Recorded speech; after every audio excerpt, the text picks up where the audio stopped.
नमस्कार. मी ज्योतिष विशारद महेश जोशी.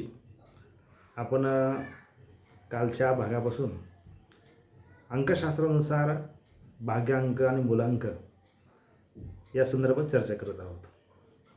आपण काल पाहिलं की आपला मूलांक आणि भाग्यांक कसा तयार करायचा. तर आजपासून आपण मूलांक 1 ते 9 अशी एक मालिका आपण तयार करत आहोत.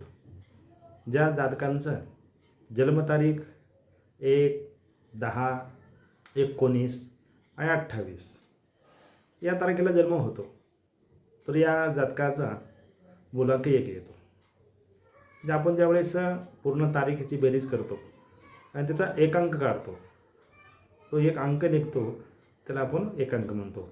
उदाहरणार्थ 1 तारीख आहे ते एकच येणार, 10 आहे 10च्या पुढे एक 0 आहे त्यामुळे एकच येणार. त्यानंतर 19 आहे, 19 म्हणजे 9 आणि 1 10, त्याचा एक अंक 1 आला. त्यानंतर इथे 28 तारीख 8 आणि 2 10, त्याचा मूलांक 1 येणार. आता मूलांक 1 आल्यानंतर तर हा जो जातक या तारखेला जन्माला येतो, तर त्याचा मूलांक 1 आल्यानंतर त्याचा जो अधिपती ग्रह आहे तो आहे सूर्य म्हणजे रवी. तर हा जो सूर्य आहे, तर हा सूर्य आपल्याला काय देतो, तर सूर्याकडे आपण पाहिल्यानंतर आपल्याला प्रचंड ऊर्जा प्राप्त होते. तो आपल्याला आरोग्य प्रदान करतो. म्हणजे हा जो प्लॅनेट आहे तर हा आपल्याकडं उत्तम नेतृत्व, ऊर्जा आणि आत्मविश्वास प्रदान करणारा प्लॅनेट आहे. मग एक रवी आहे, तो कोण आहे, तर नवग्रहामध्ये सूर्य जो आहे त्याला आपण राजा म्हणतो. तर मग अशा व्यक्तींचा स्वभाव कसा असेल. आता राजा म्हणल्यानंतर आपल्या लक्षात येईल, राजा हा सिंहासनावर बसलेला आहे, नेतृत्व करणारा आहे, की तो एखादा राज्य देश चालवणारा आहे. तर असे जे व्यक्ती असतात तर हे नेतृत्व करणारे किंवा कुठल्याही क्षेत्रामध्ये त्यांच्याकडे जी शक्ती असते त्याचा जास्तीत जास्त वापर करून नेतृत्व करून समाजाचं कल्याण कसं होईल याचा विचार करणारे व्यक्तिमत्व असतात. तर हा जो रवी आहे, हा रवी काय करतो आपल्या आयुष्यामध्ये, तो राजा आहे, तो कसा आहे, थोडासा राजा म्हणलं तर सन्मान हवं आहे, पण तो सन्मान थोडासा घेणारा आहे.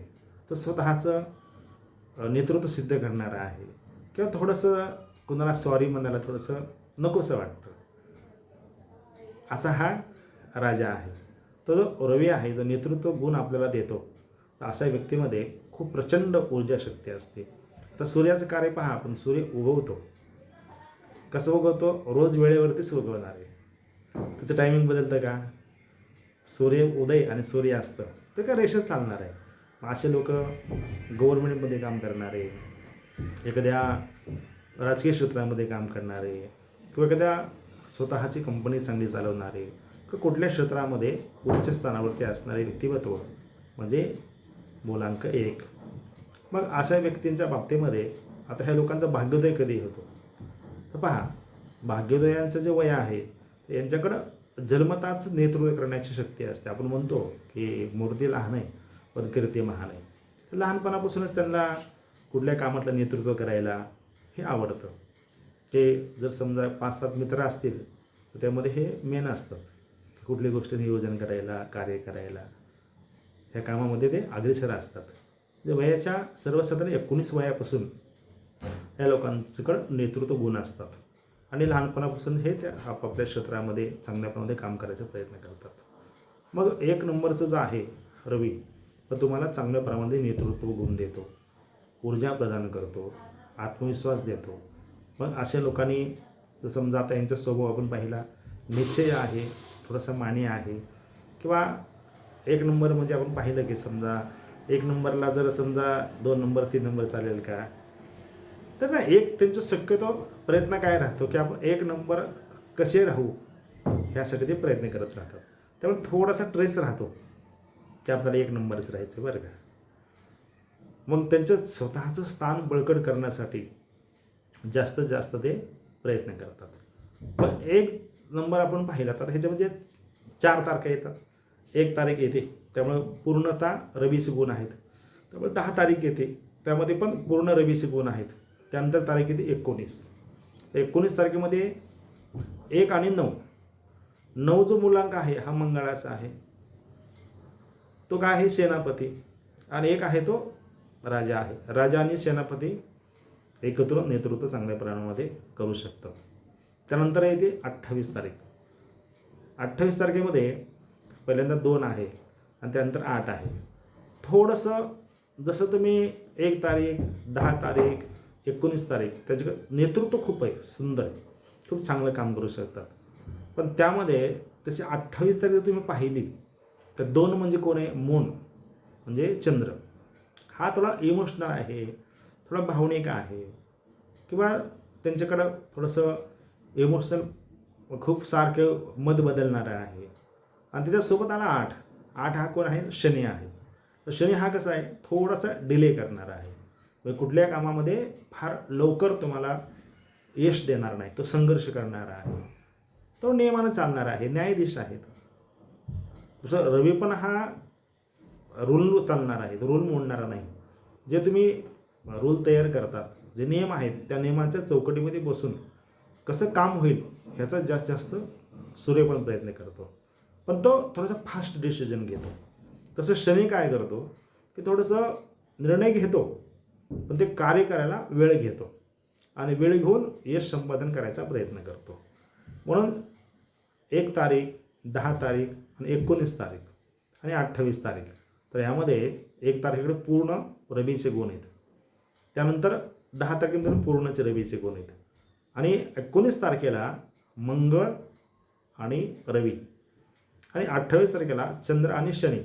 म्हणजे हे जे मुलांक असतात, जे ग्रह असतात त्यांचे गुण त्यांच्यामध्ये असतात. म्हणजे 28 नंबरला कोणाकोणाचे गुण भेटले पहा, 2 नंबर मून, 8 नंबर शनी आणि 1 नंबर रवी.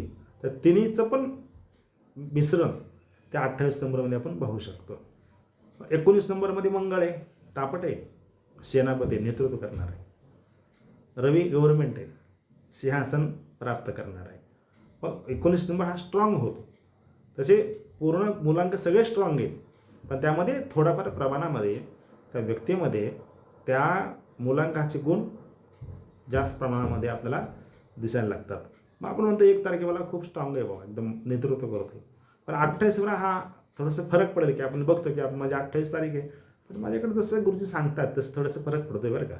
तर त्याचे कारण काय असतं की 2 आणि 8 ह्याचं जे मिश्रण आहे 1 मध्ये उतरलं आहे, त्यामुळे थोडाफार स्वभावामध्ये, करिअरमध्ये किंवा कार्य करण्यामध्ये हा थोडासा फरक पडू शकतो.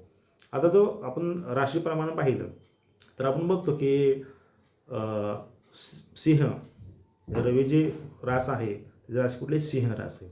सिंह स्वभावाचा निश्चय आहे, मानी आहे, नेतृत्व करणारा आहे. किंवा राशीचक्रामध्ये 12 राशी आहेत, त्यामध्ये सिंह रास खूप स्ट्रॉंग आहे. कारण सिंह राशीला त्याचा जो मालक आहे रवी, तो एकाच राशीचे नेतृत्व करतो. त्यानंतर चंद्र पण आहे पहा, तो पण कर्क राशी नेतृत्व करतो. आणि बाकीच्या जे राशी आहेत, 10 राशी आहेत, तर प्रत्येक ग्रहांना 2-2 राशी दिलेल्या आहेत. पण रवी आणि चंद्र यांना 2च राशी दिल्या. सूर्याला जी आहे ते सिंह रास आहे आणि चंद्राला आहे कर्क रास आहे. त्यामुळे एकच नेतृत्व एकाच राशीवरती बसून खूप सारे काम करतात.